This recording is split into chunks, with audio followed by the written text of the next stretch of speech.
How is everyone doing? So Strength Chat episode 68, and today I've got a very special guest for you. Today I am joined by the Chief Scientific Officer of Backfitpro. He's worked on countless peer-reviewed scientific journal papers. He's authored numerous books, and also the research that he's carried out to better understand back pain is sought after around the world. Today I am joined by Professor Stuart McGill. How are you doing?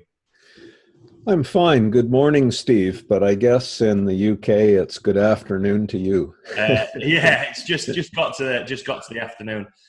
What time is it over there? How early is it?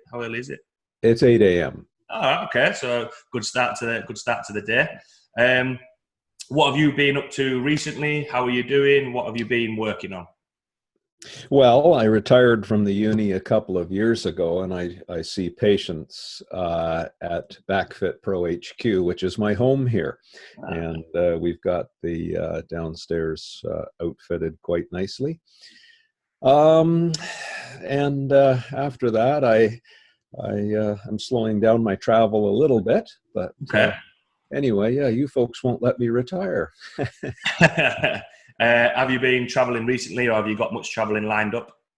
A little bit. We're coming to Amsterdam in a couple of weeks, and then we go to Serbia, and then my wife and I are coaching at the International Rowing Center in Portugal, actually, where the UK Olympic team will be training by chance. But my wife, if you don't know, is the Masters world champion for women over 50. Okay. So I technically I get to sleep with the fastest woman in the world. Good. Whilst you get to travel around, do you and your wife get time to enjoy the places that you go? Do you try and make a little bit of time to go and explore a little bit? Or? Well, yes and no. I mean, I was on the road once a month for 30 years when I was a professor, and I used to go alone. And, I would go in, do my job, and come home. I actually felt guilty if I did anything social or saw the country. So I must admit, in the last couple of years, she's traveled with me, and it's been a wonderful joy. So yes, now we do spend a little bit of time in these different places, and it's wonderful to be able to experience it together. Yeah. Oh, good. So for everyone listening, obviously written, I've actually was reading Back Mechanics, one of the books that you wrote. Do you want to give a little bit of a background to yourself and how you got into for everyone listening, and how you got to the position that you're in now? Well, I did my PhD in spine biomechanics. I have to do the arithmetic now. I think I graduated from that 34 years ago. And since that time, I was a professor. And we started out asking a very simple question: how does the spine work? And that really was the genesis of it all. And through the experiments that we did, we would learn more about injury and pain mechanisms and that sort of thing. And then we got into asking, well, what's some of the ways to prevent some of the mechanisms that we've documented? And then I'd be asked to come to different medical meetings and neurology meetings, etc. And the medics would say, we don't think that way. That's a very interesting way to look at cause and effect of specific pain. Would you see a patient for us? And I was a bit reluctant because I wasn't trained as a clinician. But they would say, well, we'll be with you. So I did, and I learned very quickly that using a scientific approach, in other words, you take the patient as an entity to study. So now the assessment changes. You're doing an assessment to probe with specific motions, postures, loads. Their psychology you might probe. You learn their learning style, why they are addicted to exercise, which may be part of their mechanism, or why they avoid exercise, etc. And really probe to understand the mechanism.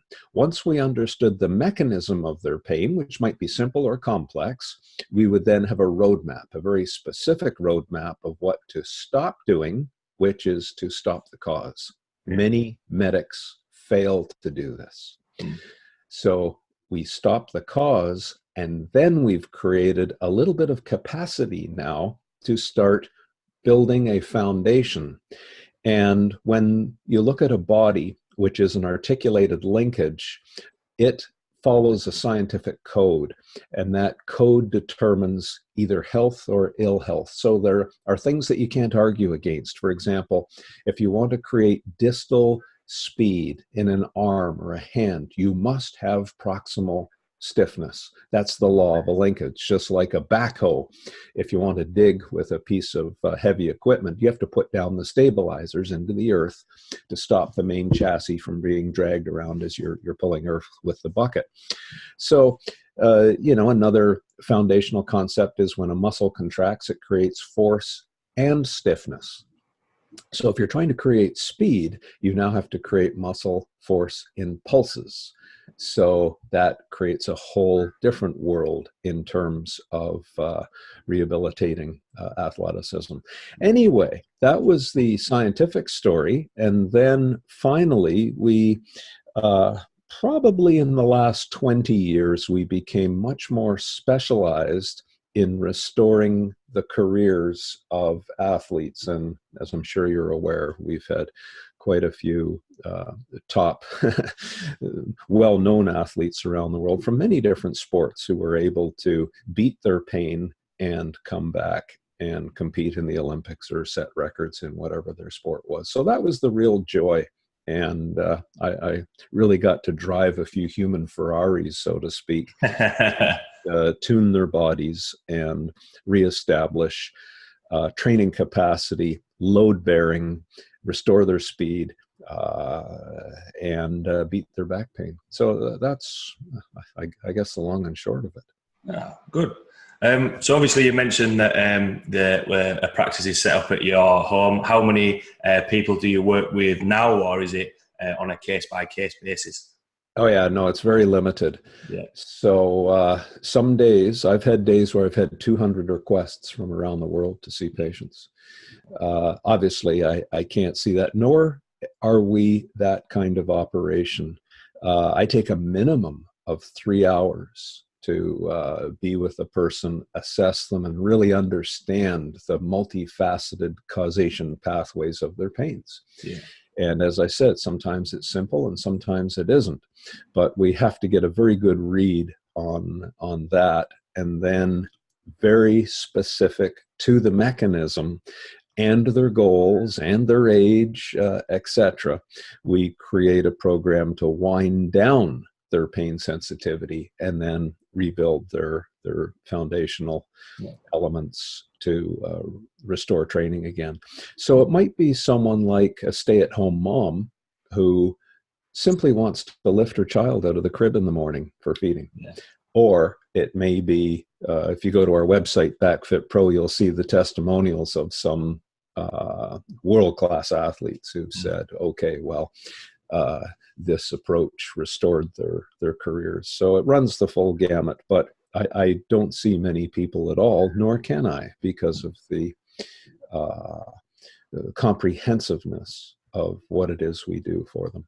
Yeah, absolutely. And it's good that you mentioned there about, a stay-at-home mum or an athlete. If it comes to, I always like to speak to or mention to the clients that I work with that strength is relative, but if you've got lower back pain, being able to pick your kids up and play with them is just as important as somebody who is, an elite level athlete. They still can be expected to do things if they have pain or they have discomfort. So being able to rectify that and make sure that they get better is important.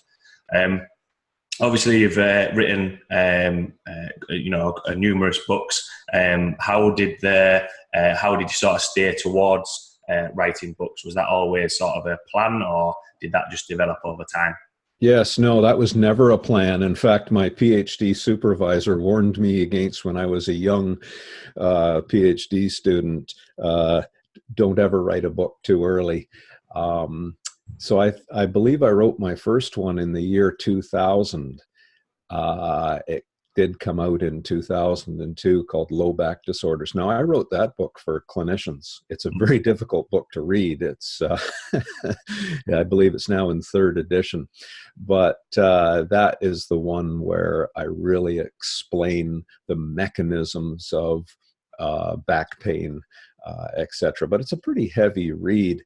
But I was asked to do that by the publisher. It wasn't something that I volunteered or thought about. But then I realized it wasn't consumable by non-clinicians. So then I wrote Ultimate Back Fitness and Performance, once again, more for professionals, for coaches, and real savvy people interested in creating performance from a painful back. Then the next book, again, I was encouraged by a book publisher from New York who said, this is fabulous information. In fact, it's helped us. However, it's not consumable for the lay public. So that's where Back Mechanic came about, which was the most difficult book I'd ever written. I spent about 5 years reducing the content, but retaining enough that it was still valid. So the book publishers then said, well, the title should be Fix Your Back in 5 Easy Steps. And I said, I can't do that. It has no integrity. It's not possible. And that's not what we do. So I ended up self-publishing the book.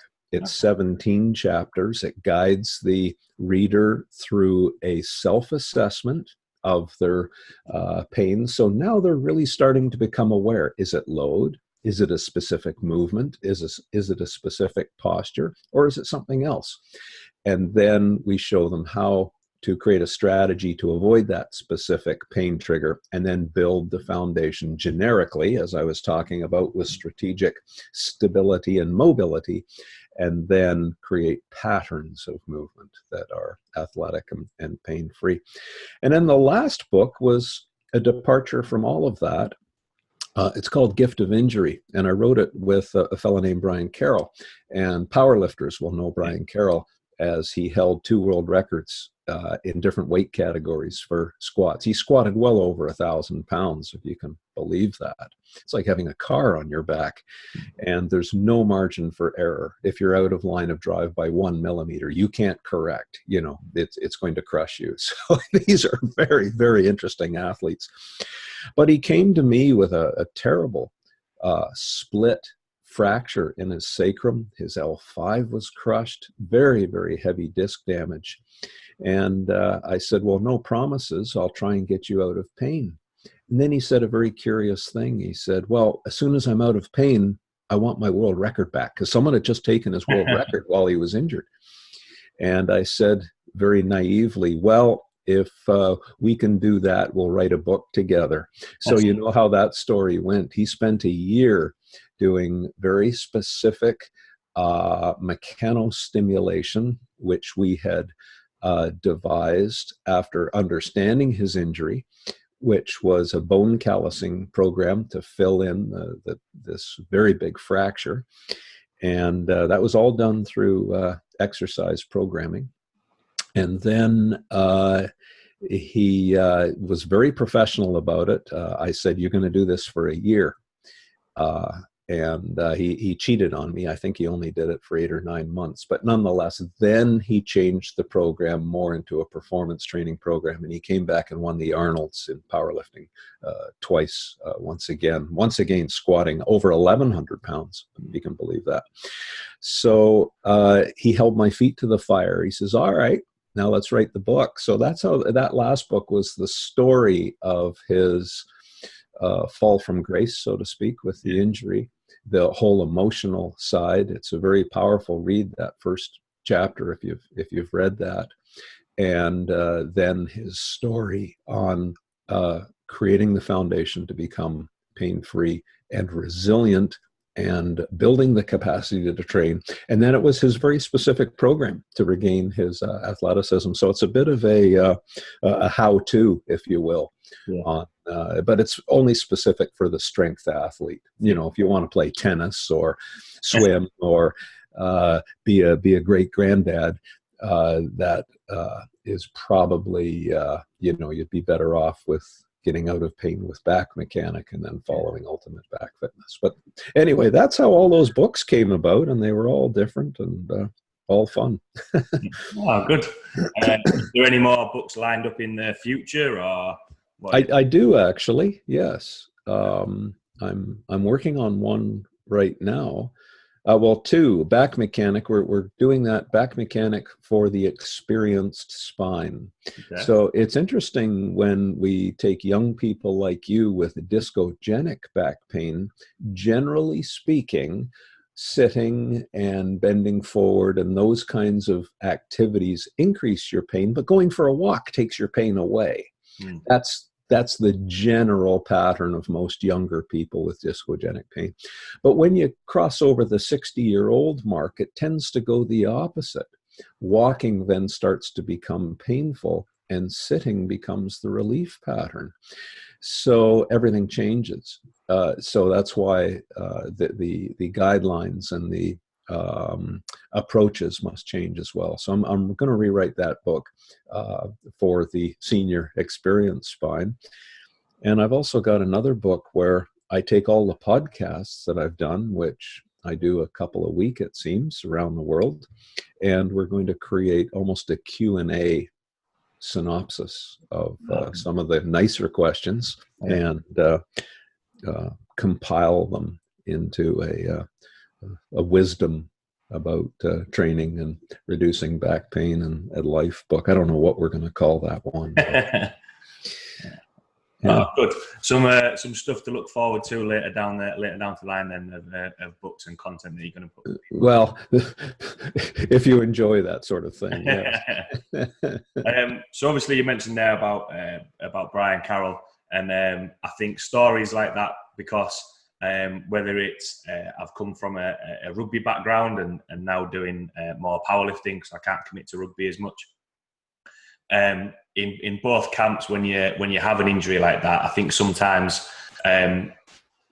it's quite hard to think, oh, how am I going to get back from that? So for Brian Carroll to come back and then be able to squat the weight that he's squatting, I think is an awesome story, really. I sent over, obviously with setting up the podcast, back pain in powerlifting. And I've had it before, I have had pain within the big three lifts, and it's only from researching more content and going out and actually thinking, look, I can't keep competing, I can't keep lifting with pain. I need to make sure that this gets sorted. What have you found to be the main causes of back pain within the powerlifting lifts? Well, okay, I think I'm hearing two parts to that, which becomes a huge question. What are the causes, and then what you should do about it? Am I sort of on target with that? Yeah, I know it's quite a big Okay. Well, I can talk about, let's talk about the science and the causation pathways. The two main causes, although there are many causes of powerlifters having back pain, and that's why they all need to be assessed, but the two main ones are the annulus of the disc delaminates to create a disc bulge. Now, that is usually the result of poor lifting form or poor training. And the second pathway is damaged end plates to the vertebra. And that mechanism is usually the compressive load exceeding the tolerance of the vertebra. So you see, this can be either a training issue or just a personal biology issue. So both involve cascades. So let's talk about the bone fracture first. So the vertebra, you can consider the body as a barrel. The sides of the barrel are cortical bone, and the top and bottom are a cartilage end plate. Underneath that end plate is trabecular bone. And if you look at it on a micro CT, it looks like a sponge, if you know that architecture. So you can only see this in a high-resolution micro CT scan. That's why the doctors and the radiologists miss this when they do an MR, and then someone will say, well, MRs aren't related to back pain. Well, no kidding. They chose the wrong tool to see the micro damage that was caused by a very, very heavy lift, or it might have just been a lift that exceeded the person's tolerance. If you get as a trainer, it breaks my heart when I see these people on Facebook saying, oh, here was a stay-at-home mom and she was lifting her body weight in a deadlift after 3 months. And then she shows up at our clinic with an end plate fracture that has been missed by the typical radiological approach of the radiologists and MRIs. And they wonder why they have back pain. And then someone says, well, there's nothing physically wrong with you. The pain is in your head. And it's just a tragedy. It's just poor practice. Yeah. In any case, when a person lifts heavy, they pressurize the nucleus of the disc, which is a gel. It's incompressible hydraulic fluid. And you get microfracturing of the trabeculae underneath the end plate. Now, that can cause two things: a slight fracture or a crack in the cartilage, so the gel squirts through the crack into the vertebral body. Now the disc is a little bit flat. It's lost a bit of height. And that causes, it's like letting air out of your car tire. It creates a broad-based disc bulge. The other mechanism is the collagen fibers that form the rings of the annulus around the disc fuse in with the bone with fibers called Sharpie's fibers. They break off because of the trabecular bone damage as well, and they loosen, and then they become, it's like a fabric, and as the connection of the ends of the fibers break off a bit, the fabric now can delaminate. Now that can create a focal disc bulge as the nuclear gel that's pressurized works between the fibers that have been loosened through compression. And with repeated motion now, the nucleus slowly works its way through to create a disc bulge. So the pathways are very, very interesting, but the end plate really came from too much load exceeding the tolerance. So now let's talk about adaptation. When a person does a heavy deadlift and they create microfracturing of the trabecular bone, we ask the question, is that a good thing or is it a bad thing? It can go either way. So the answer is it depends. It's a bad thing if the person trains like a bodybuilder. They do heavy deadlifts 3 days a week. So cumulatively now, those microfractures start to accumulate. They don't have time to gristle and restore. Now that eventually turns into an end plate fracture or a Schmorl's node that you can then see on an MRI scan. But let's play the other side of the coin. That's also called adaptation. If you look at the grand old men and women of powerlifting, you'll notice that they don't train like bodybuilders, like training 3 days a week. They will do heavy squats or heavy deadlifts once a week, because the turnover rate of bone and repairing those microfractures is a much longer turnover. It's about 5 days for the new building blocks of bone, which are things like ions of calcium and magnesium. They scaffold on to the broken trabeculae to form a bone callus. So when you examine the spines of the grand old men and women who are powerlifters, you'll find they have heavy sclerotic end plates. They're no longer cartilage, and heavy sclerotic trabecular bone. In other words, they've microfractured them, but they gave a rest schedule, an adaptation, so the bone calloused now back to a level where it's much higher. And that was the bone callousing we did with Brian Carroll. So do you see how that can either be a good thing or a bad thing, whether you violate the scientific principle in terms of programming? So don't go onto Facebook and try to set your world record week after week after week. Listen to the great ones like Ed Cohn, Randy Bolton, or Stan Efferding. All of these people will testify and say, well, the greatest of all time in powerlifting has to be Ed Cohn. Yeah. When he set his records, you realize he was 25% beyond the second competitor. So if he was a world-class sprinter, he'd be winning the Olympics at 9.8 in the 100 meters, and the next second best person would be at 13 seconds. That's how dominant he was. But listen to the wisdom of Ed. He would work to set a record, and then he would let his body adapt for many months, even a year in some cases. But this isn't what you hear on Facebook, oh, I was lifting my body weight in 3 months. Well, the risk that they're taking just isn't scientific. It doesn't make sense. Yeah. So there's the story on end plate fracture. But when people show up here with a disc bulge, either they started with an end plate fracture, so the disc lost a bit of height, it was already broad-based bulging, and then they didn't have good form. So their trainer didn't insist on matching the deadlift pattern with their hip sockets, for example. So if someone has a deep hip socket, as they squat down to depth, they may flatten their back. It's called butt wink or spine flexion at the bottom, which may or may not be a function of their hip sockets. So not everybody can be a competitive power lifter. If you've got deep hip sockets, they may have to lift sumo, or they may have just chosen the wrong sport. Either they're going to get hip impingement, or they're going to reduce the load-bearing capacity of their spine at the bottom. So, these are all things that we learn from the assessment. But the mechanism of the disc bulge then is to have repeated flexion with butt wink at the bottom under high load, and that will slowly delaminate the collagen fibers that form the annulus, and the pressurized nucleus will seep through and create what's called now a focal disc bulge.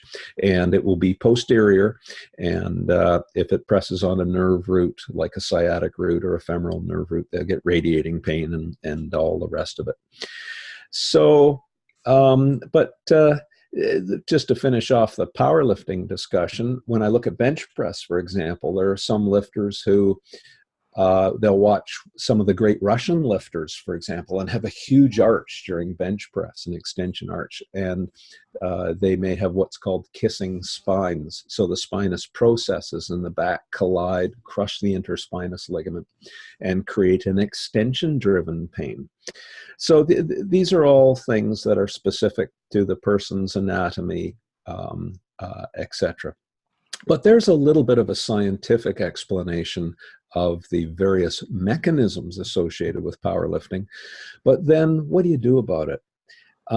It all comes back to the assessment. So now you see why I spend so much time assessing the person, to really understand their history, their current fitness, their age.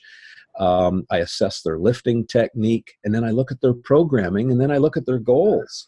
And a person might say, yeah, I want to be the best power lifter. And I said, good, well, we have no option. We're going to have to use powerlifting for you to be a power lifter. But some people use powerlifting to be a rugby player, or to be a stay-at-home mom, or whatever it is they want to do. And then I'll say, well, let's look at the goals for your fitness program. You do realize that the powerlifting techniques are the wrong tools for you to achieve your goals. You would be a far better rugby prop if you went out and pushed a car back and forth in the parking lot. That will create frontal plane strength with foot athleticism, balance through your body, etc. And now we've just reduced the risk on your back. So there's an example where we might completely remove power lifts from a person's program. They're in your Olympic program, people may be surprised to realize that deadlifts are not done by many Olympic rowers, and they're still winning the Olympics. So there are better tools sometimes to achieve a specific athleticism given a person's background. But anyway, there's a little bit of a scientific overview and a practical applied thought for powerlifting and back pain. Yeah, I think there's quite a lot of things I picked out of that, and one thing that I quite like that you mentioned there, I mentioned about Ed Cohen, a long career in powerlifting, and you mentioned obviously they wouldn't train like a bodybuilder. When it comes to getting stronger, obviously you need to look after your body. If he got a world record in 3 months. The amount of load that's going to be put on his spine, on his body, you know, he might not be lifting in another 3 months' time. So the fact that you mentioned there about, you know, he would let himself recover just goes to show that, you know, getting stronger, you need that patience. It's, you know, it's playing the long game, if you like, rather than trying to get everything now. And when you mentioned about the people will come in and you'll have an assessment, powerlifting isn't for everyone. Not everyone has to, you know, if you can only squat to a certain depth compared to somebody else, that's okay. You know, I'll say to people, they'll come in, oh, I want to do powerlifting. Well, do you want to compete in powerlifting, or do you want to squat, bench and deadlift? Because you know, you could use a trap bar deadlift, you could push a prowler instead, to do something else, rather than, you know, deadlifting from the floor, if that's going to ultimately cause injury. But, Yeah, can I make a couple of comments? Absolutely, yeah. Yeah, you use the word strength, and people think muscular strength. And they forget that to be a power lifter, yes, you need muscular strength, there's no question, but you also need skeletal and joint strength and load-bearing ability. And to have muscle strength without the other, you're going to head for injury, absolutely. Yeah. So the rates at which all these parts of your body adapt through mechanostimulation are different. And the easiest thing you can do is increase muscle strength. Yeah. And that's where most trainers stay, not realizing that the strength of the joints, particularly the spinal joints, to bear a load is a much longer process. Yeah. So yeah, that's my comment there. And you know, when I measure world-class athletes from many different sports, many of them don't test to be the strongest. You know, you think of the people who've dominated NBA basketball, NHL hockey, rugby, soccer, the Olympic sports. They have what we call sufficient strength, but they're not the strongest in the sport. Quite often the strongest aren't the best. So they have a tuned body, and they have speed strength and wonderful balance and the ability to read the game and all these other things that make them great. So adding more strength sometimes ruins their athleticism, and I can say that with some authority given some of the experiments. Do you want to hear a quick story about a volleyball team? Absolutely, yeah. So we've done this experiment twice.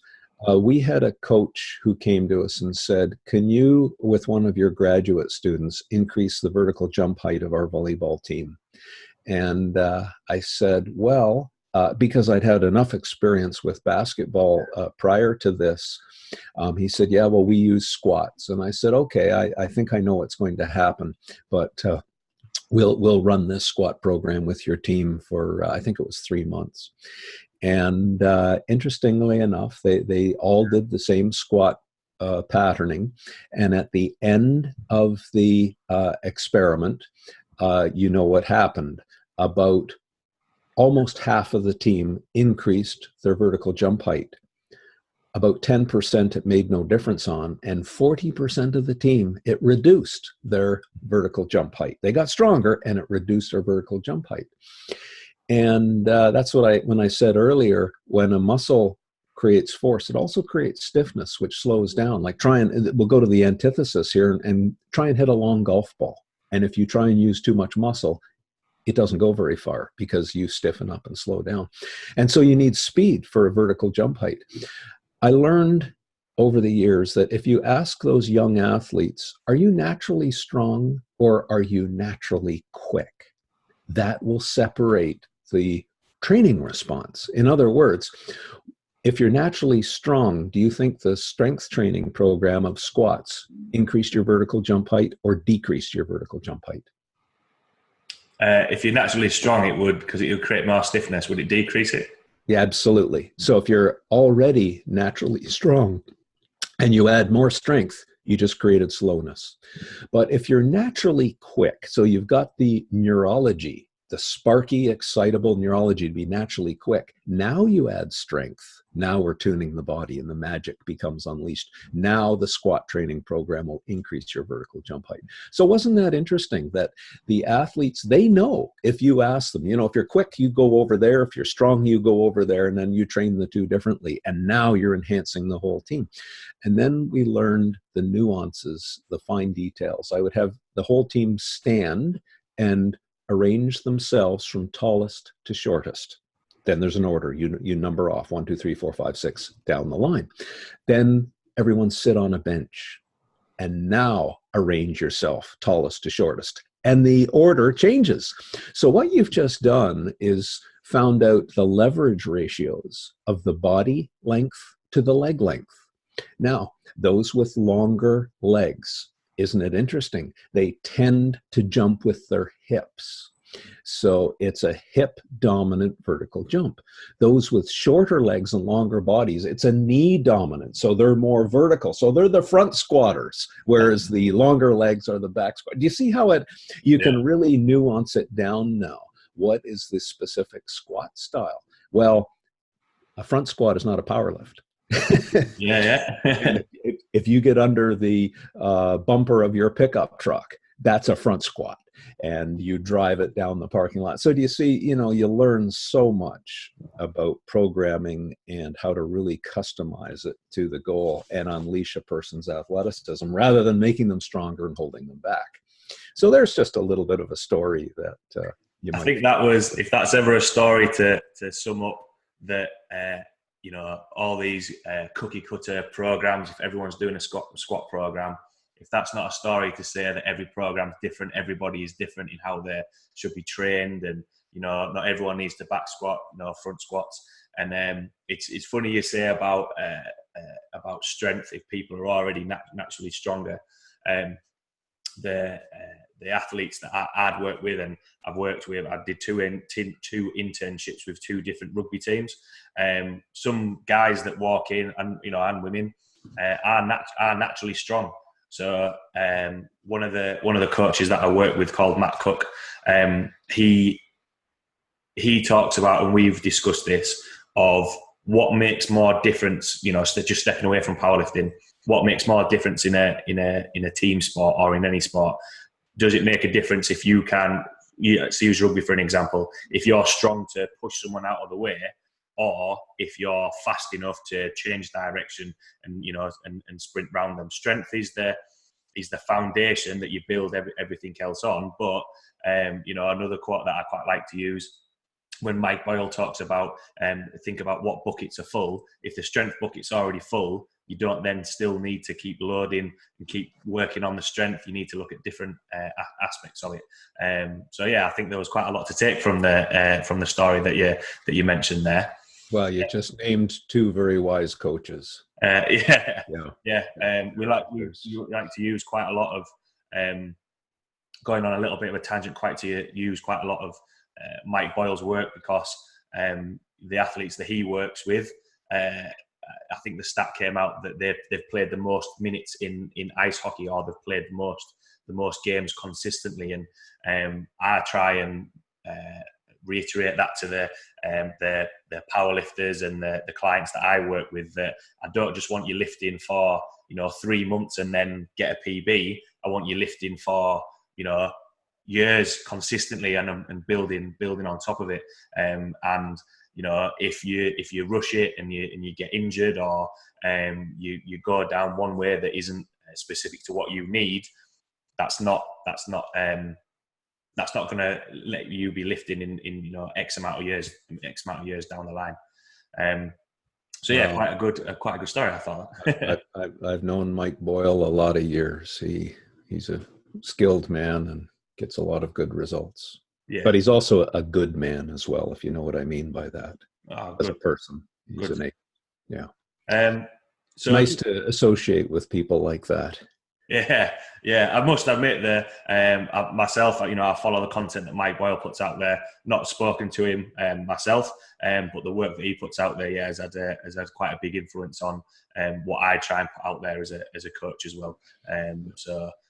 Yeah, Mike's the real thing. Yeah. So going, I know there was a little bit of a tangent there, but I don't mind a tangent every now and again. Going back to talking about obviously the powerlifting lifts, and you've mentioned sort of the disc bulges. So is there a difference? Obviously, you've mentioned about the load. Is there a difference between pain, when people get pain when they're during the movement, and then if they get pain after? Is there a main difference on the type of pain that's caused through that? Well, there may be, or there may not be, but you assess the mechanism. Yeah. And you'll understand why they have pain while they lift and why they have pain afterwards. So that's just the generic answer. I could give specific examples if you like, but the assessment will reveal. What would be the assessments that you would carry out? Do you have any go-to assessments that you use? Absolutely. If you read my book, Low Back Disorders, the assessment is most detailed in there. But as I said, I wrote that for clinicians. It's quite a detailed book. But the assessment starts with the interview to understand the patterns of pain, their training program, their histories, what their goals are, their learning styles, their psychology, all of the elements that you need to ferret out what you're going to test. Because you wouldn't assess your 70-year-old grandmother who has pains down her legs when she walks the same way as we're going to assess a 20-year-old rugby player. So the assessment is a living process that has to be custom to really ferreting out the mechanism in that individual. But then I do that upstairs here at Backfitpro, and then we go downstairs and we start the physical pain provocation test. So I take the person to their discomfort. We replicate it. So I put them under specific motions, specific loads, compressions, shears, tensions, bends, torsions, etc. And we see what causes them discomfort. And then we change the pattern to remove the specific cause. And if the pain now goes away, we've just said, all right, we've now nailed that in terms of specific motions, postures, and loads. For example, someone could just sit in a chair upright. Oh, I don't have any pain. Good. Slouch down in the chair, grab the seat pen and pull up about 20 kilos per arm and say, oh yeah, my right foot just went to sleep. Okay, well, we've just identified that a slouching posture is very specific to triggering their pain, but when they avoid that, they're resilient.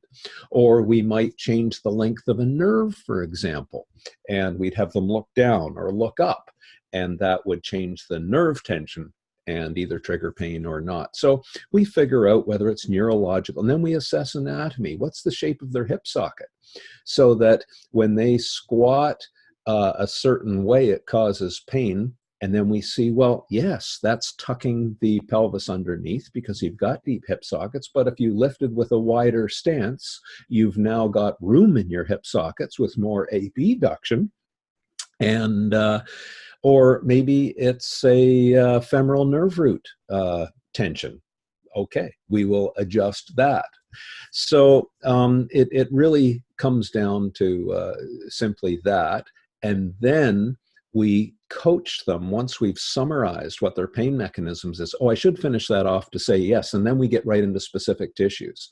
So we load very specifically their facet joints, their SI joints, their discs in different levels and in different modes. And we test different nerve roots. So we get pretty precise as to what is the pain generator and what's the mechanism causing that generation. And then we pose alternate hypotheses and say, well, what else could it possibly be? And we test those. And if we're able to eliminate all of them, we can conclude at the end, you see, it's a scientific experiment. We've studied that person. And we can say, all right, we've just proven that's causing your pain. We've just proven this takes it away. Now here is a approach and a strategy to take those pain mechanisms out of your life. Now you can desensitize your pain. So it's like stubbing your toe every day. Your toe is going to remain quite sensitized. Stop stubbing it and the pain goes away. So some people talk about chronic low back pain. we find that is rarely the case. It's usually mini acute insults to the specific mechanism all day long. The person didn't realize that their habitual patterns were creating this continued wind up of pain sensitivity. So we wind it all down, and then we say, all right, what are your goals? Oh, well, I want to play rugby. Good. Well, before we train for rugby, we need more proximal stiffness and stability. We need more shoulder and hip mobility. We might need more other strategic tuning of their body. Now we're building capacity to train pain-free. We've wound it down. We've set the stage. Now we can say, on to stage 2, you can now train for rugby. So there's what goes on here, and you can see why that process takes a few hours. But for the first time, people usually leave with less pain than they walked in with, because they've already got a concrete strategy on what to do. And that, by the way, is what we did with our book, Back Mechanic, which you've read. It takes the person through a simplified self-assessment of their pain triggers and then shows them what not to do and what to do. So we use principles of spine hygiene, how to get through your day, etc., to become pain-free is the ultimate goal, or at least learn how to control your pain. And then we morph into athletic training. Anyway, I don't know if that answers your question, but you mentioned there about when I asked about the assessment and a process of elimination, and that's what I'll try to speak to people when I go through an assessment with them. We are trying to eliminate the factors of what it might be, because as soon as someone, maybe the first time that you see somebody, yes, they might have sent an email or rang and said, look, I'm having this, but you've also got to get to the root cause of it. So sometimes I'll do it, when I'm speaking to people, and when you mentioned there about the assessment that you use, you are speaking to them at first and getting an idea of the background, and then the other assessments that you'll use is a process of elimination to get to the point to ultimately to manage, like you say, that to manage their pain a little bit better. You mentioned a little bit about the hip socket and changing their technique. A lot of times when people come into the powerlifting club that I run, I want to see them see how they move first, and I won't change 2 things around, and then as it starts as the load over time starts creeping up, then things might start showing that flaws in their technique or something like that. So obviously we change things around. However, you sometimes see people with a technique that you think surely that must, or from the outside looking at that person, surely their technique must cause a little bit of pain, but it doesn't. Are your thoughts on that over time it might cause pain, or would you look to change that? What are your thoughts on when people's technique doesn't look the norm, if you like? Yeah, well, I could answer that question 2 ways. Yes, the possibility exists that over time they are going to break down, because you break down in the region of the highest stress. And stress concentrations form in anything, whether it's a machine, a bridge, or a body. It breaks down where the highest stress concentration is. And that's determined by technique. So that's a distinct possibility. But I could also take the opposite view, which will be true in some people as well, that when you look at a world-class athlete, if they're the best in the world, they're slightly freakish in some way. God has gifted them with an attribute that allows them to do something that other people can't do. So they might have this incredible resilience. So, I think of some of the super athletes like Vasily Alexiev, the great Russian super heavyweight Olympic lifter. He had such gifts and resilience to do certain things in training that other people couldn't do. Now, he certainly paid for it later in life. Or I'll look at odd little architectural and anatomical features that are unique. And, you take a cricket bowler, for example. Should they be a symmetric athlete? Absolutely not. They're highly asymmetric because that is the elastic tuning of their body that allows them to bowl if they're a fast bowler or a spin bowler with their right hand. Now, do you think they could throw it with their left hand? No, their body tuning is so far off. Or golfers have some great asymmetries that allow that elasticity. So the hip pulse starts the downswing and they can uncork the elastic recoil and create a whip and drive the golf ball.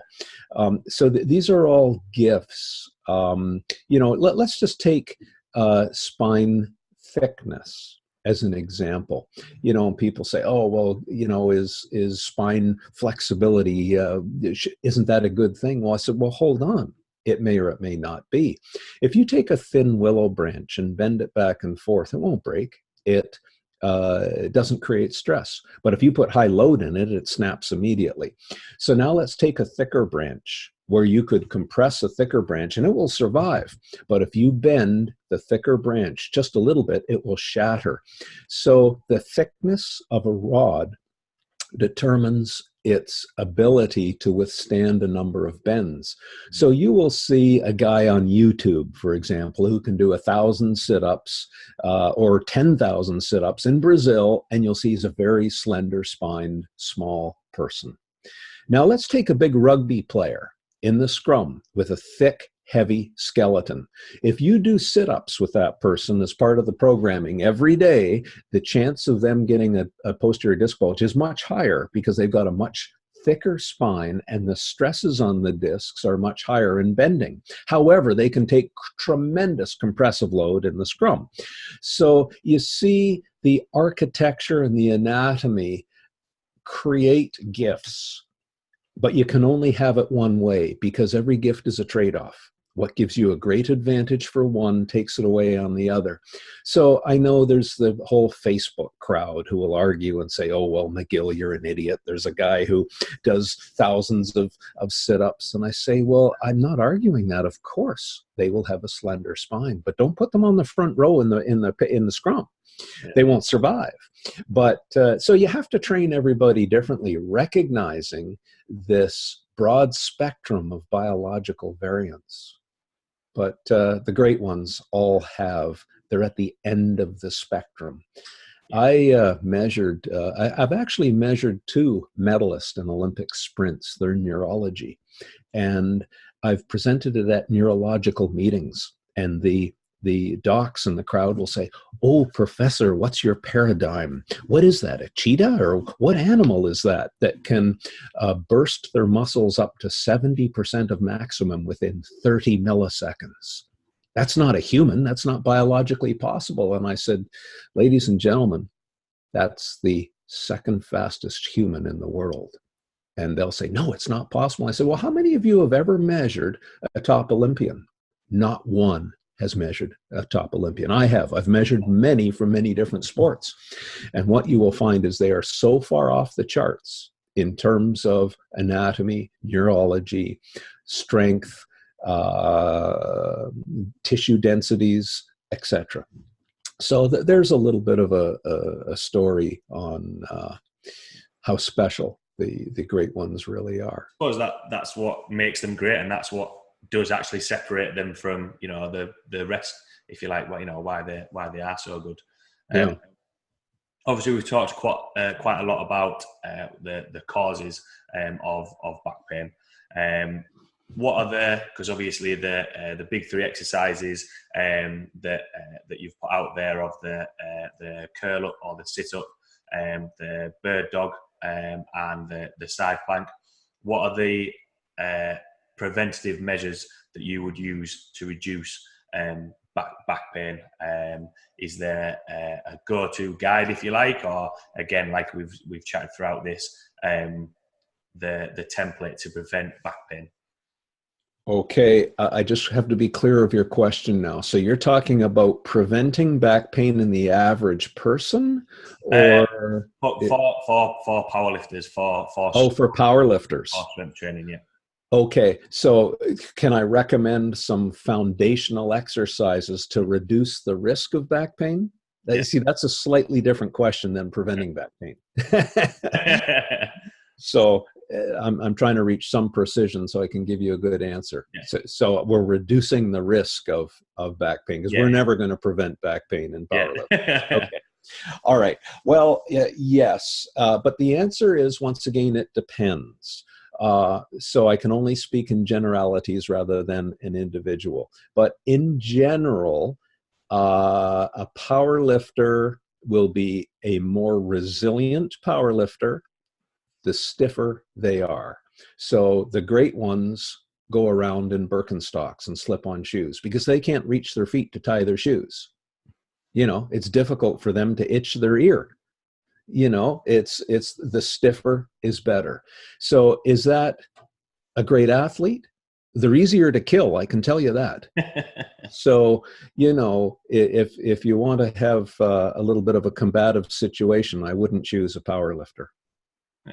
You know, if you get a jujitsu master who's the polar opposite, they will kill you, and they are boa constrictors. So there's just an example of, but to create resilience in a power lifter, I would create stiffness. So there's number one. Now, I would never do a hamstring stretch, would be another one. Stiffer hamstrings are stronger. Stiffer, pulling the jib crane through, pulling the hips through, and unloading the back. So when I've measured an experiment I did 30 years ago, the greater the power lifter, the closer they lift to world record, the greater the hip power and the less the spine power in terms of a ratio. So I need stiff hamstrings, for as an example. Absolutely no question, a stiffer core will create a more resilient lifter. So yes, it all begins with the big three. Again, if you go to our website, you'll see some of the world's best power lifters who that is all part of the routine. Why? Because I've seen them for back pain. You're from Leeds in England. You know that one of the greatest power lifters of all time lives very closest to you. Do you know who I'm talking about? Well, Andy Bolton. Yeah. Okay, so you can talk to Andy.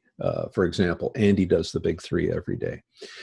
So he was the first man to pull 1,000, by the way, on the floor. So I would say that's a pretty elite, world-class fellow. He's also a hell of a fellow, if you happen to know Andy.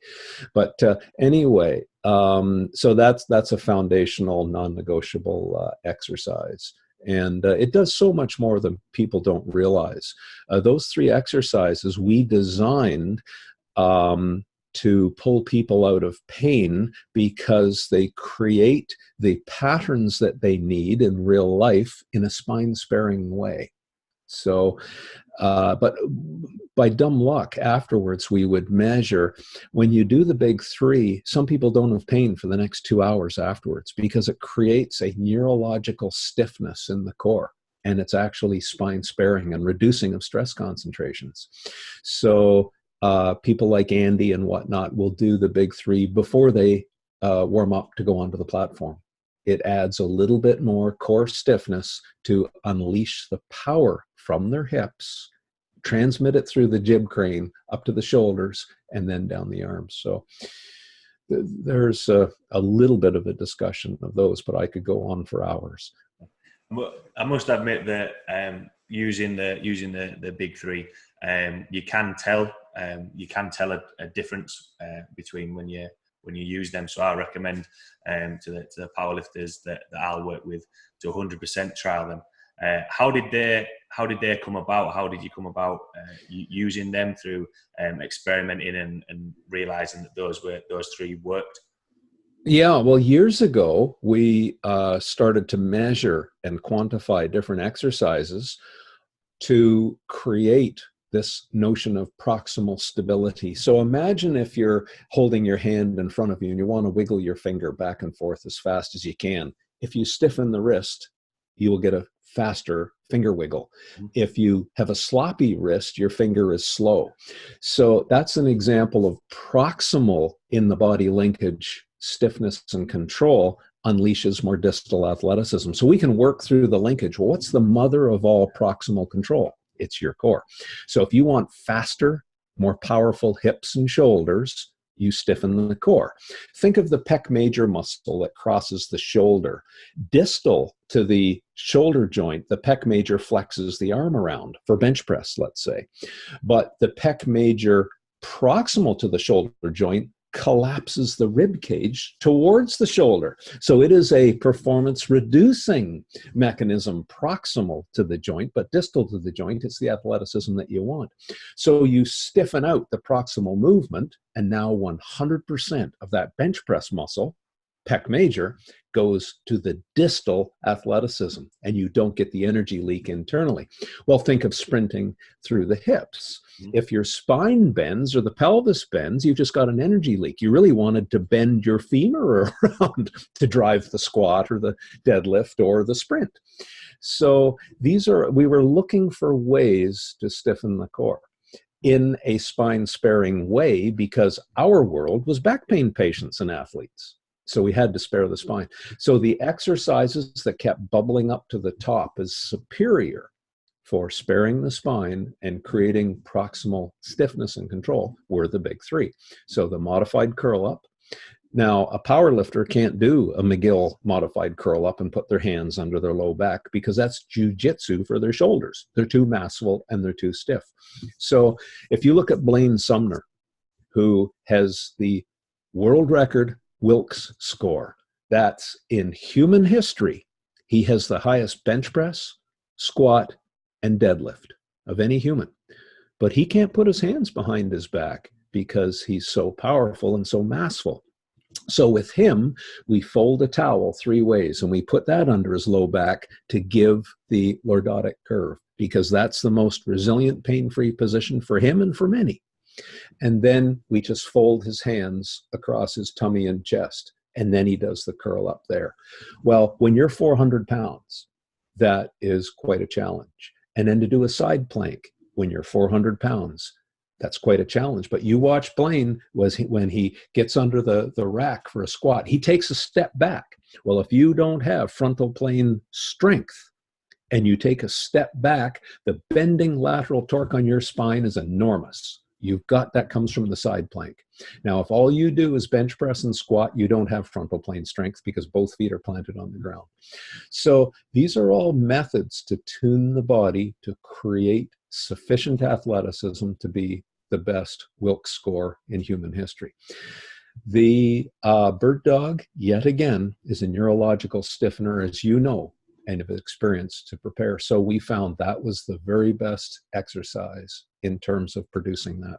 So the exercises are simple, but the science that went into which exercises were the best and into their programming, that was rocket science. A lot of science went into that, and people don't realize that because of the simplicity of the exercises. Absolutely, and using Blaine as an example, the weights that he lifts are enormous. To see when you watch sort of the final product on the platform, and when he is walking back, you just think, oh, he's just a big guy. He's just holding that weight on his back. But the more the powerlifters and the clients I'll work with, there's a lot more that goes behind it. If there's a reason why I'm asking you to do it, there's always a reason as to why those the big three are being used. Because, like you say, having a bar on your back and then walking backwards, you still have to control that amount of load on your back. It isn't just it sounds simple, just picking the bar up and walking backwards, but with the amount of weight that he's got on his back, then absolutely, you have to be able to support that load. You mentioned there about the importance of the core as well, and one thing that I'll try and get the people that I work with, I won't recommend using belts straight away. What are your thoughts? What are your thoughts on the pros and cons of using belts when it comes to if people have back pain? Can people become too dependent on them? And belts, what are your thoughts on belts?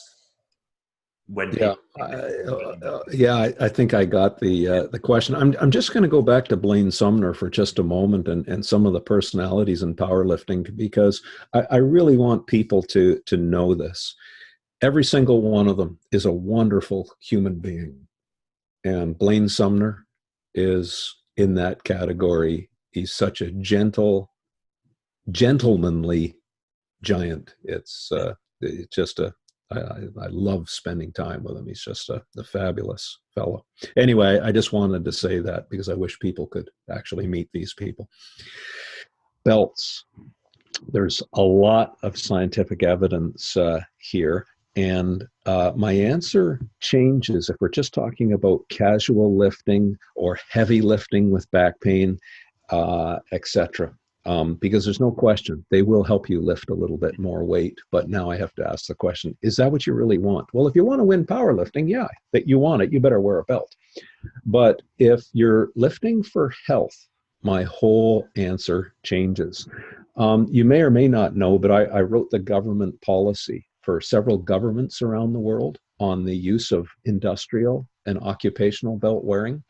For example, there was a store in the United States called Home Depot, where it was a mandatory condition for employment. They had to wear back belts in the store a number of years ago. And I got involved in that case. Was that a good idea or not? So I've also written the belt wearing policy for several corporations around the world as well. So, I've been involved at a scientific level, but also at a political level as well. When we look at the science of belts, it does help you to build up a little bit more intra-abdominal pressure. It does add a little bit more core stiffness, etc. They also increase your blood pressure.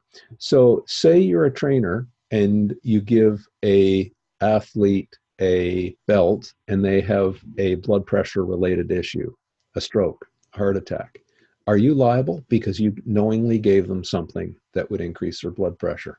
Did you screen them for that? So now we're into a question of liability. And yes, I would never give a belt to anyone without cardiovascular screening on that. Then there's the issue of dependence. Do belts make you dependent? Well, there was some evidence from a clinical trial done at American Airlines in Atlanta, I believe it was. They did a belt wearing trial on the people who load and unload airplanes. So they're crouched down into small cargo bays loading. And the belts didn't really seem to make that much of a difference between people who wore belts and those who didn't. However, the group that were belt wearing, and then when the trial ended, they stopped wearing the belts, they had a higher incidence of back issues. So is there a dependence? That would suggest that there is. Then, there was that whole Home Depot study. A group studied people at Home Depot, but I was, and then they were saying, well, we should recommend belts to all industrial workers who lift. And I read the study and I couldn't understand the statistics, because even though the abstract said wearing belts decreased the risk of injury, the statistics showed that if you worked at Home Depot for 1 year, it made no difference. If you worked for 2, it did. If you worked for 3 or more, it didn't. I think that's how it went. There was a very narrow window of employment that it made a difference on. And I thought, well, that's kind of odd. So I investigated a little bit further. Nonetheless, NIOSH, the National Institute for Occupational Safety and Health in the US, then put together a group. I was one of the scientists involved. And you've heard of Walmart stores. They thought they will replicate the study at Walmart. So as Walmart stores started to open, one store would wear belts, the next store wouldn't, etc. So they could control cause and effect. Well, as it turned out, there was no effect. So, but Home Depot, recall, had made it a mandatory condition for employment. Well, how are they going to get out of that if the belts didn't make a difference? You see, there was a whole legal issue around that, but nonetheless, they did. And that was the end of that. So there's quite a history there, but let's get to what the policy was that I wrote for several governments and corporations. As I said, I'm against universal prescription, like what we did see for a while at Home Depot. The evidence doesn't support that. There's also evidence, and some of your lifters will enjoy this, the incidence of varicose veins in the testicles, for example, have been linked to high pressure down in that region, and you're building more pressure with belts. So, these are all fun things. I can imagine some of the listeners squirming in their seats at the moment. But, having said all of that, if you want to win at powerlifting, you need more stiffness. Mm-hmm. There's no question. So wear a lifting suit, wear a belt, you will lift more weight. You're assisting elastic storage and recovery of that elastic energy out of the hole. You will lift more. If does the average person really want that? I would suggest not. But say you have a person who's a binman, as they say in England, or a garbage collector, or someone lifting heavy. If a belt reduces their back pain, not to allow them just to keep working, but if it reduces as part of their rehab, I will allow it, but only on a personal conditional basis. And the conditions would be they are assessed for cardiovascular pre-existing issues, for sure. You want to get off that liability hook. No one would get a belt unless they had an ergonomic assessment of what they're doing. Sending a person back to their job that created the stress concentrations in the first place with a belt is not a good idea. So maybe we can do something about the exposure. Yeah. And then the idea is to wean them from the belt. So they have to commit to building their own belt that God gave them, which is the lumbodorsal fascia, the abdominal wall, latissimus dorsi, build the house, quadratus lumborum. And it starts with the big three and following through with the exercises in back mechanic, for example. And the goal is to wean them off the belt. Mm-hmm. So that was the basic outline of the policy that was adopted, as I said, by several governments because of the science that went behind it, both from an efficacy point of view and a mechanism point of view. So there's a little bit of a diatribe on belts. Yeah, I thought that would be an interesting topic to chat about, just because when people compete in powerlifting, yes, knee sleeves and belts and all that sort of stuff, that is for competing in powerlifting. Sometimes people that come to the powerlifting club don't necessarily want to compete. They just want to come in and, when you get to the root of it, they just want to get stronger. Okay, well, we don't really need to use a belt. And like you mentioned there, people can get dependent on it. A point on when you were mentioning about using a belt in the workplace. When I lived in Australia for 6 months, and then when I came back to England, I worked as a tree surgeon for a little bit with one of my closest friends, and he'd chop a tree down. He didn't use a belt, but he never had any back pain. But it was interesting. A guy came who was a labourer. He didn't work there for very long, and I'd actually seen him in the gym, and he wore a belt for everything that he did in the gym. He wore a belt, and this was before I'd learned a little bit more and increased my knowledge base. And he actually came, and my friend who he went to the gym, but his job, it was a physical job that he did. Never had any back pain. The guy who was wearing the belt all the time when he went to the gym then didn't wear the belt when he came and obviously worked, and he hurt his back. And I wanted to talk to you a little bit more about it, because the natural belt that you've got, obviously your core, it shows that you can be strong without using the belt. You don't have to be so dependent on it. Yeah. So obviously we've spoken quite a lot about for strength athletes, for powerlifters, and I just wanted to go down another route when it comes to the deadlift, and I suppose it could be used for squats as well. But when people are in the gym and you've looked at CrossFit competitions, and the squatting and deadlifting for the higher reps. And the example that I've used, and which I sent across when we were setting up the podcast, is bouncing the barbell off the floor and doing quite high reps of it. What are your thoughts on? Is it dangerous, and what impact does that have on on a person's back? Because I know from my point of view, I'll always make sure that their form's good and they're setting stuff on the floor. What are your thoughts on the impact it has of bouncing bars on the floor? Okay. Well, again, there are several thoughts going through in the logic of the question.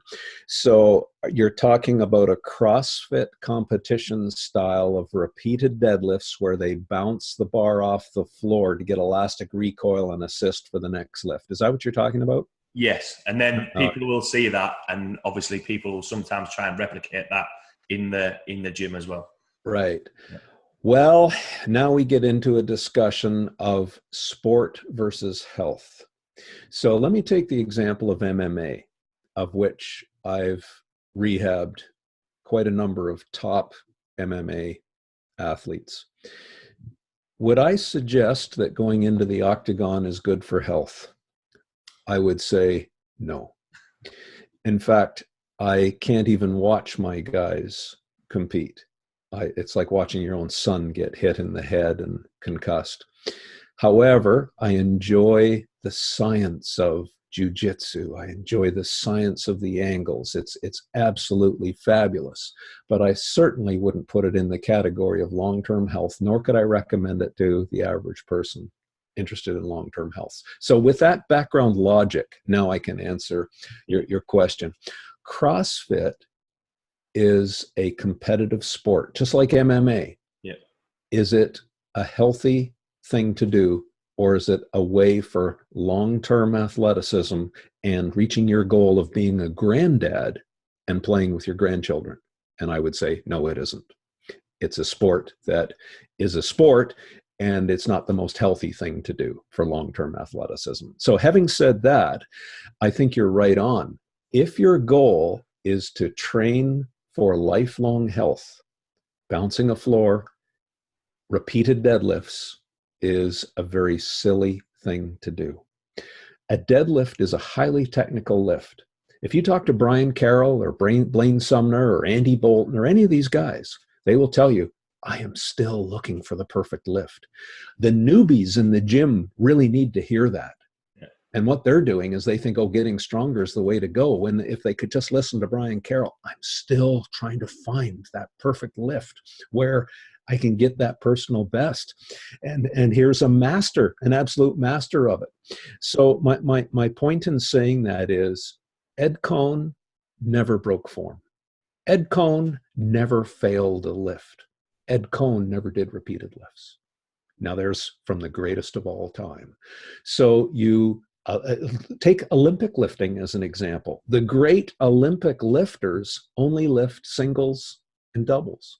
They would never lift like a CrossFit athlete, 10 reps, break form on the 6th rep, and pollute their brain with a poor, fatigued lifting pattern. You would never do that.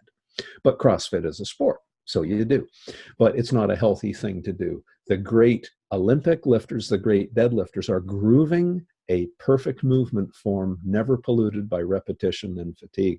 They will lift a lot more and be more injury resilient, by the way. So there's a little bit of a start on that discussion. Do you want to be a CrossFit athlete, or do you want to survive and keep your athleticism for a longer part of your life and retire with a healthier body? So there's a summary for you. Yeah, I think you hit the nail on the head. If you're competing in CrossFit, I've spoken with a CrossFit coach who was a guest on the podcast, and if you are training for CrossFit, there is method behind the madness. If you're training for powerlifting, that's specific for that, but getting away from the powerlifting side of things, when you see people who look at a workout and think, oh, that looks good, I'm going to try and replicate that in the gym. And it just, when I see people do it, and I'll say to the clients and the powerlifters that I'll work with, let's pause on the floor, let's get that technique set. What is from a mechanical standpoint and the effect on the spine? What is actually the knock-on effect? What impact does that actually have on your back by bouncing the bar off the floor on the deadlift? Well, I haven't really measured the bounce. I can certainly tell you about what fatigue does. Mhm. The fatigue shifts the load away from the hips and puts it on the back. That's what people do when they get tired. They use their backs. So enjoy the pain. I thought that was just a nice little, yeah, for everyone listening. If you've heard me tell you not to bounce off the floor, yeah, Stuart McGill has said it there. You know, you will have pain. So that's it. That's going to be enough that's said on that one. Yeah, I mean, you know, there's I've developed some fabulous relationships over the years of really world-class practitioners and scientists. And these are people who create world-class athletes time and time again. They didn't get lucky and produce one gold medalist. They do it over and over again. It's the same guys all the time, same men and women. I think of a guy like Pavel Tsatsouline, the chairman of Strong First, he's just a gorgeous fella. And he's so simple in how he can boil things down. He says, always leave a little gas in the tank and you will be a better athlete. And it's so true. It's better to be undertrained than overtrained. It's so true. You know, he's Pavel has, I mean, he weighs the same as what I do. He's about 180 pounds. He has the strongest core I've ever measured of any human living. And I've measured some beasts in powerlifting, MMA, world strongman competitors. He's an absolute beast. Now, how does he do it? He certainly has a training schedule that he doesn't get tired, but he trains incredible strength. He trains incredible anti-rotation in his spine. You know, it's just marvelous. And people don't realize as well that he could get an underhook on you and toss you across the room. Yeah, it's ungodly. So he's got skills and knowledge, but I could go through personality after personality who would say the same thing. Yeah, the point there of yeah, just a good point. Leaving more gas in the tank, exactly like you've said. When you see people come in and they'll come into the gym and they'll max out all the time. It happened once before, and the only thing I could say was why. We won an award actually a few years ago, publishing in an English ergonomics journal, and it was the top paper of the year. And what we did, we followed the ETF, which is the Emergency Task Force, or the SWAT team of the Toronto Police Force. We followed them for 5 years. So these are the guys who do the heavy duty policing, the real physical stuff, and they train every day. We measured each police officer for about 6 hours at the beginning of the study. So we did various health profiling. We looked at their training programs, et cetera, et cetera. And then we watched to see who got hurt over the next 5 years. You can imagine where the most dangerous place for a police officer who trains that way is. Do you think it's out there rappelling down a building or chasing a bad guy? It's the weight room is the most dangerous place they can be. And the more they train to fatigue, breaking form was associated with them getting an injury. So, I mean, I can argue this and give evidence many different ways. Form matters. Bad posture isn't allowed. You know, I hear people saying now, oh, it doesn't matter about your back. It's posture doesn't matter. It's okay to slouch and all this kind of stuff. I've yet to see the evidence. Yeah.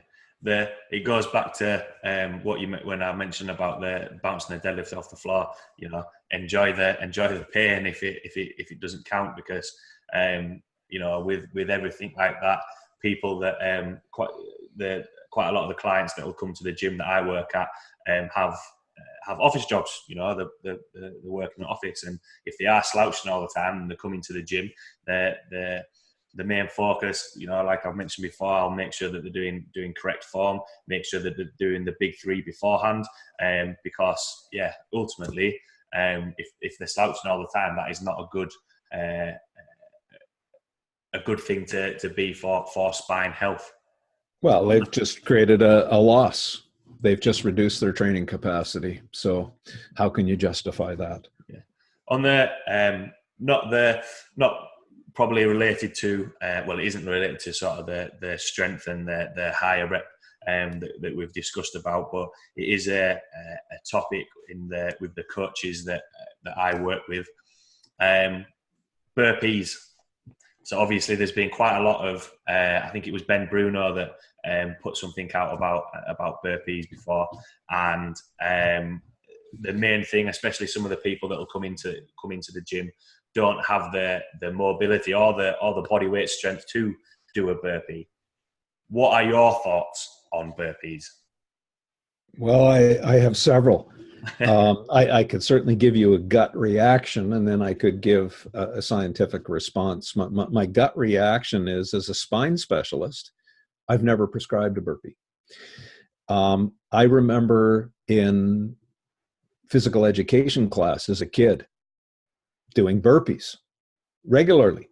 And I remember thinking as a kid, what's the goal of these things? I don't quite get it. So even as a young kid, I was wondering, what is this all about?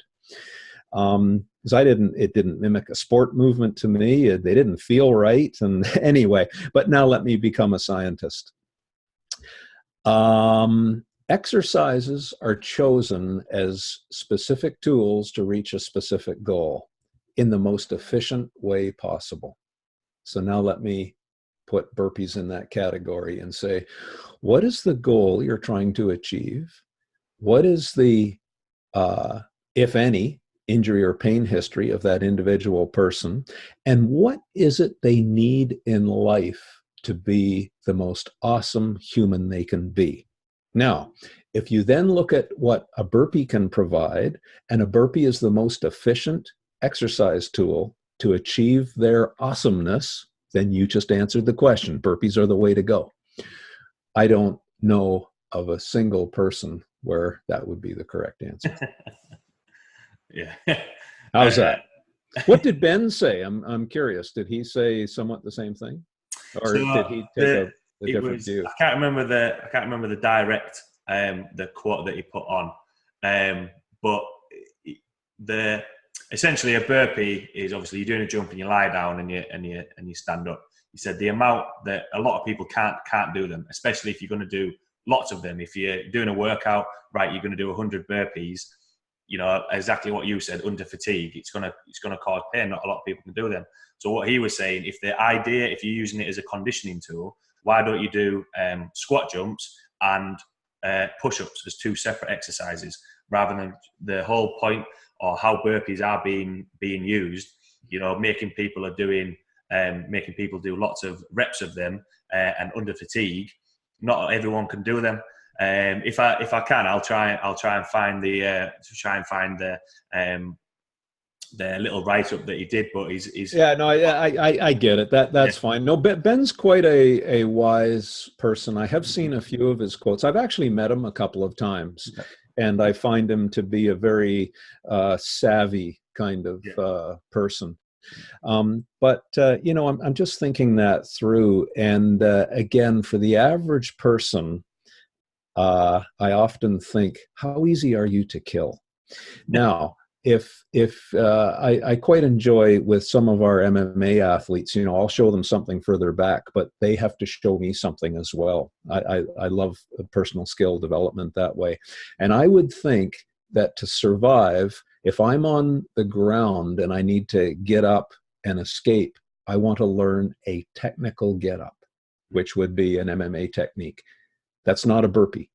Yeah. So I would learn a technical get up, one drop step back, and then a sprint. I want out. Or if you're going to stand and bang, or you're going to invite them to the floor to roll in jiu-jitsu, again, a burpee doesn't help me one little bit in any of those things. So I'm much more, if training is just to be more resilient and successful in life, I want to be hard to kill. Yeah. So there's an interesting philosophy that, some people will say, oh, McGill, you just do this or you just do that. And they don't know we build bloody warriors. And I'm always, all the time, what will make a person harder to kill? And if you use that philosophy, it takes you to building that warrior. And here might be a broken person. And I can think of a patient I saw not too far from you who was a police officer, who was just broken by physical therapists who told him all the pain is in your head, and they gave him a book, How to Live with Your Pain. It was just to take such a strong man and break him down that way, I thought was just such a disgrace. Mm. And then to work with him and show him, no, actually, your movement habits are causing your pain. Let's start moving a different way. And his whole physical demeanor changed. He became so resilient to life again. He began to enjoy. He became harder to kill. And that is so self-empowering.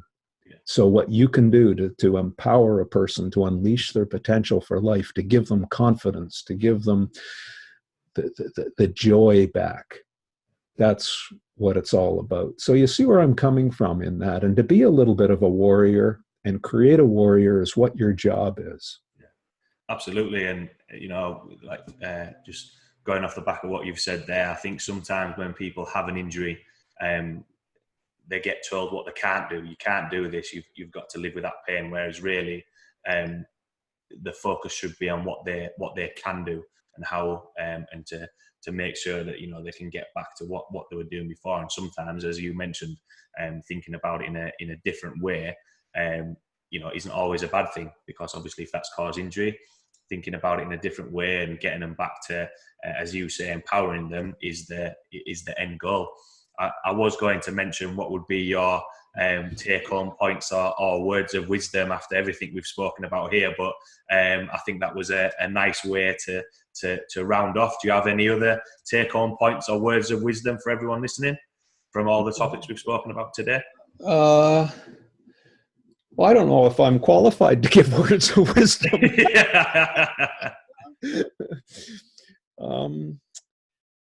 I think we've made a few points, and people can ponder them and consider how they fit their lives, and it might cause them to examine what they're doing.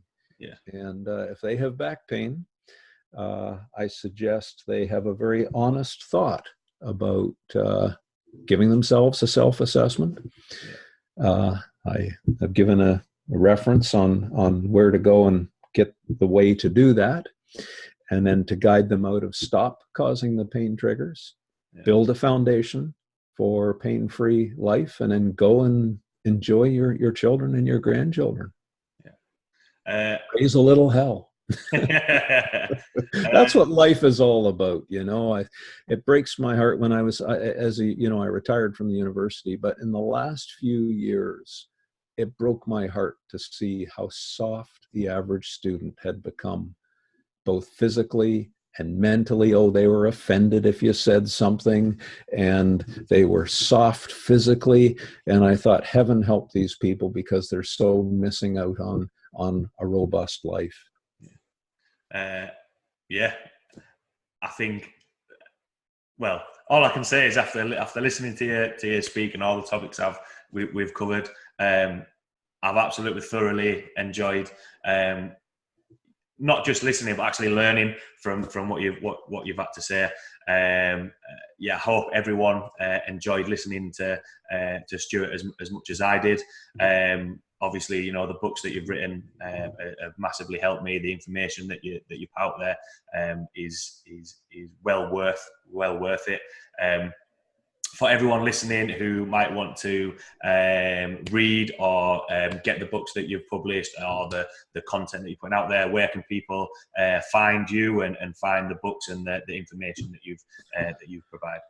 Well, thanks for that, Steve. Our website is Backfitpro, just as it sounds, backfitpro.com, and our books and videos and back supports for people who sit in offices all day, etc., are there. Our books, at least some of them, are on Amazon.uk.